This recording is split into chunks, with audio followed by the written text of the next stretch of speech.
How I evaluate a cleaning company under 5 minutes. I'm George Boutsalis. I'm the president of Impact Cleaning Services. We are a family-owned and operated 72-year-old company with 1,000 cleaners. We're currently scaling to 2,500. I love what I do. Born with a vacuum in my hand. Have a vacuum tattoo on me. And I'm going to tell you how I vet cleaning companies, people that apply to work with us, under 5 minutes.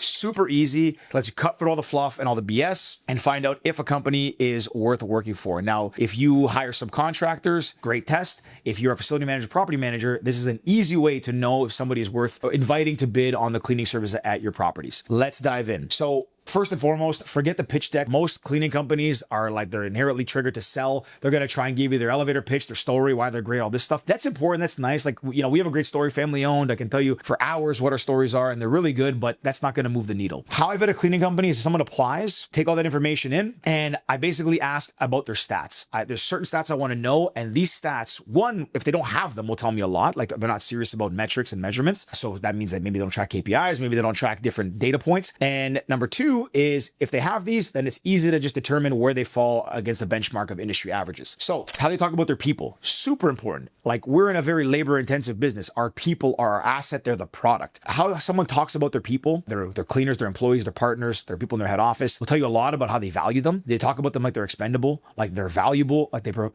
talk in the I tone or the we tone. That matters a little bit. The little signals that you can identify how someone thinks about their people, how they talk about their onboarding and their training. Onboarding and training your people, critical. Not just bringing them in and saying, here's your tools, here's your thing, go run. Like, do they have an onboarding plan for their team? Do they train them consistently? Are they investing in their development? Are they giving them money on a yearly basis? Say, hey, go get your CHRP course, go get your lead green associate course. Like, we do that for our people. I think it's really important. Like, not just bringing in people and saying, you know, figure it out. Are you leveling them up? It's up to you as an owner to help people grow as well. They have to have the impetus themselves, but you want to help them. And then, do they know their turnover numbers? Do they know their employee net promoter score numbers? Like, what's the turnover rate of their employees? Are they leaving a lot? Industry average about 300%. We're at about 31%. Really happy about that. So what is their turnover rate and how do they compare to the benchmark in the industry? Employee net promoter score is super simple. It's a 1-question survey. How happy are people that work for you? How likely are they to recommend you as an employer? Ours is plus 52. That's like world class. Also amazing. Does the company do an employee net promoter survey? A lot of people ask their customers how happy they are, but are they asking their employees how happy they are? You can learn a lot about your leadership style, your business, your management team by asking your employees how they feel about working with you. How does a company handle quality assurance, issue tracking, deficiency resolution? Basically, how do they handle speed to resolution, speed to taking a problem in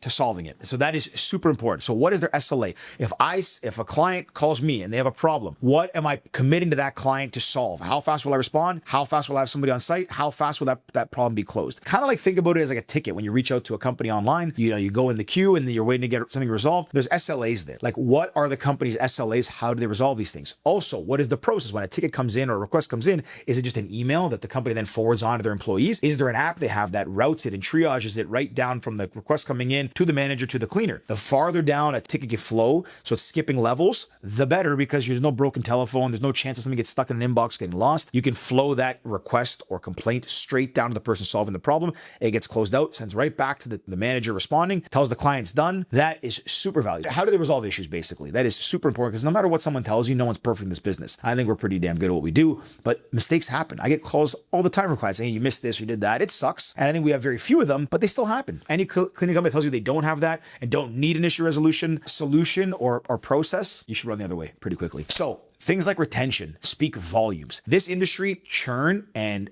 turnover with clients is huge. It's a very transactional business at times, like low margin, low barrier to entry, tons of competition. So cleaning companies have a hard time keeping their clients. What is the retention number and like how good is it? Ours, we set a benchmark of 95%. Most years is 97. We don't want to fall below 95. If a cleaning company can't tell you the retention of revenue or customers, that's a problem. Maybe they're hiding something, or maybe they generally don't know, which is kind of concerning. And if it falls below 90 something percent, that's a huge problem. Why can't they retain their clients? Is it their problem? Is it the client's problem? The last one here is certifications. What certification do they have? If they can't tell you off the top of their head how long they've had them, why they have them, that's a problem. The last one is their accountability. Do they own the outcome? It goes back to the point I said earlier about like how they handle issue resolution, but generally when you press them on something, do they respond with excuses or long explanations, or are they honest and almost vulnerable? Can they admit their faults in that interview process? So in that 5 minutes, when you're asking all these questions that I just gave you, are they answering them honestly? Do you feel that they're like taking a lot of ownership? Are they being candid? Are they saying we're not perfect? Or are they telling you the world is all rosy, sunshine and rainbows? Because that should be your last signal. The way they talk